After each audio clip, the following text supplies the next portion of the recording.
Hello friends, मैं आपका दोस्त आर के सिंह और आप देख रहे हैं आर के सिंह एकेडमी। जैसा कि कल हम लोग एक वीडियो आपको शेयर किया था मैंने, जिसपे जितने सारे प्राइम मिनिस्टर्स थे हमारे देश के, भारत के प्रधानमंत्री, उनके कार्यकाल के साथ अभी तक कितने प्राइम मिनिस्टर्स हमारे देश में हुए हैं और कब कब कितने सालों तक उन्होंने रहा। तो उसी सीरीज में आज एक नया हम आपके सामने नई जनरल नॉलेज ला रहे हैं। आप जैसा कि जानते हैं कि हमारा देश संघीय ढांचा है, तो राज्य जो है हमारे देश में, तो मैं बता दूं आपको कि हमारे देश में 28 राज्य हैं और 8 केंद्र शासित प्रदेश हैं। केंद्र शासित यूनियन टेरिटरीज कहा जाता है, यानी कि 8 जो राज्य हैं वो केंद्र के अधीन है और जो 28 राज्य हैं वो स्वायत्त है अपने तरीके से। चीफ मिनिस्टर्स जो होता है, इलेक्शन होता है और गवर्नर उनको सपोर्ट करते हैं। उसी में जो विधानसभा होता है, यानी कि जो लोअर हाउस होता है, उस हर राज्य का अलग अलग 28 राज्य का अलग अलग सीट्स है। लेकिन मैं एक नया और रोचक चीज आपको सामने बताने जा रहा हूं कि 28 राज्य के में कुछ ऐसे भी राज्य हैं जिसके साथ साथ एमएलए और एमएलसी दो हाउसेज होती है। तो एक हाउस जो होता है जो विधान सभा बोलते हैं, जो एमएलए जीत कर जाते हैं उस हाउस में, उसको लोअर हाउस बोलते हैं। और ये राज्य की मैं बात कर रहा हूँ, हर राज्य की, जैसे कि बिहार राज्य की बात कर लीजिए।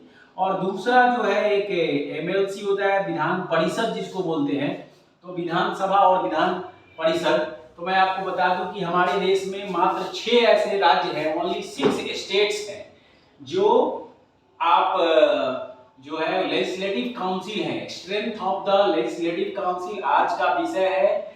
जो कौन कौन से राज्य है, तो पहले आप राज्य का नाम याद कर लीजिए। तो आप उत्तर प्रदेश का नाम सुने हैं, यूपी, उसके बाद है महाराष्ट्र, कर्नाटका, बिहार, आंध्र प्रदेश एंड तेलंगाना। ये ही 6 राज्य है जो डबल हाउसेस है, दो हाउसेस है, यानी आप बोल सकते हैं ये 6 हाउसेस में 2 हाउसेस है। बाकी सारे जितने सारे राज्य हैं, यानी 22 राज्य, उसमें सिंगल हाउसेज है, यानी विधान सभा है, वहां पर विधान परिषद नहीं है। और ये सब में विधान सभा भी है और विधान परिषद है। तो मैं एक हाउसेज का आज संख्या बता रहा हूं। तो उत्तर प्रदेश में विधान परिषद की संख्या 100 है, 100 मेंबर्स विधान परिषद होंगे। उसी तरह से महाराष्ट्र में 78 विधान परिषद होंगे, कर्नाटका में 75 विधान परिषद होंगे, बिहार में 75 विधान परिषद होंगे, आंध्र प्रदेश में 50 होंगे और तेलंगाना में 40 विधान परिषद होंगे। इसका मतलब कि इसके अलावा जो होगा हर राज्य में जो होगा वो विधानसभा होगा। मैं एग्जांपल के तौर पर बता दूं कि बिहार जो है 243, आपको सिर्फ समझने के लिए, विधानसभा की सीट होती है, एमएलए की सीट होती है, जिसमें 243 जो विधायक होते हैं वो इलेक्शन लड़ते हैं और वोटों जो जनता के वोट के द्वारा जीतते हैं। लेकिन उसके बाद जो ये एमएलसी जो होता है वो अभी इसका चल रहा है फिर से वोटिंग। तो ये एमएलसी होते हैं वो डायरेक्ट जनता के द्वारा नहीं चुने जाते हैं, वो उनको जो ग्रेजुएट होते हैं वो चुनते हैं। तो इस तरह से मात्र 6 ही ऐसे राज्य हैं जो हमारे देश में जो डबल हाउस है, दो हाउसेस है। राज्यों की बात कर रहा हूँ, सिर्फ स्टेट की बात मैं कर रहा हूँ, इस बात को ध्यान से समझना है। उत्तर प्रदेश, महाराष्ट्र, कर्नाटका, बिहार, आंध्र प्रदेश और तेलंगाना। इसके अलावा बाकी सारे जो राज्य है, 22 राज्य, जितना बच गया 28 - 6 तो 22 हो गया। तो 22 राज्य में एक एक हाउस है, एक ही हाउस है। यानी अगर आप बात झारखंड की ले लीजिए तो एक हाउस है विधानसभा, अगर आप बात जम्मू कश्मीर की ले लीजिए तो एक ही हो जाएगा। इसी तरह से मध्य प्रदेश की बात कीजिए तो एक ही हो जाएगा। इसी तरह से पश्चिम बंगाल की बात करें तो एक ही हो जाएगा। ये 6 है जो डबल हाउसेज है।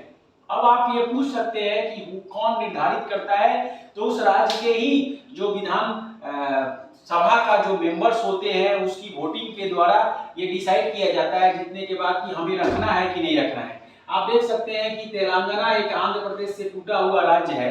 ये पहले से 50 और 40, यानी कि ये नया राज्य बनने के बावजूद भी अपने आप को ये रखा है। तो ये पूरी की पूरी उस राज्य की स्वायत्तता होती है कि वही राज्य वो डिसाइड करे कि हमको 2 हाउसेज रखना है या नहीं रखना है। ये डिसीजन जो है आर्टिकल 169 169 जो आर्टिकल्स है उस आर्टिकल्स के द्वारा 169 आर्टिकल्स के द्वारा ये निर्धारित होता है संविधान में कि भाई कौन कौन ऐसे राज्य है जो 2 हाउसेज होंगे, कौन सा 1 हाउसेज होगा। तो मुझे उम्मीद है कि जो ये बात मैंने आज जनरल नॉलेज के माध्यम से मैंने आपको बताया है, स्ट्रेंथ मतलब कितना संख्या of the legislative council. Legislative council का मतलब होता है विधान परिषद, यानी विधान परिषद में जो राज्य हैं उनके सीटों की संख्या कितनी है, और ओनली सिर्फ 6 राज्य हैं। फिर से एक बार मैं बता दूं, उत्तर प्रदेश के 100 सीट है, महाराष्ट्र के 78 सीट है, कर्नाटका का 75 सीट है, बिहार का 75 है, आंध्र प्रदेश का 50 है, तेलंगाना का 40 है। इसके बावजूद भी किसी भी ऐसे व्यूअर्स को समझने में दिक्कत आ रही है तो जरूर हमारे कमेंट बॉक्स में कमेंट करें, जिससे कि मैं आपको और अगले नेक्स्ट वीडियो में आपको मैं क्लियर कर पाऊं। और मैं आने वाला नेक्स्ट वीडियो में आपको बताऊंगा पूरे 28 राज्यों का विधान सभा। जैसे आप उत्तर प्रदेश का ले लीजिए तो उत्तर प्रदेश में 400 विधानसभा की सीटें हैं, यानी 400 विधायक जनता के द्वारा चुने जाते हैं, वोट के द्वारा। ये जनता के वोट के द्वारा लोग नहीं चुने जाते हैं। तो मुझे उम्मीद है कि ये आपको जो नॉलेज है, जो जनरल नॉलेज है, ये आपको जरूर आपके एग्जामिनेशन में हेल्पफुल होगा और आपको पसंद आया होगा। Thank you and have a nice day.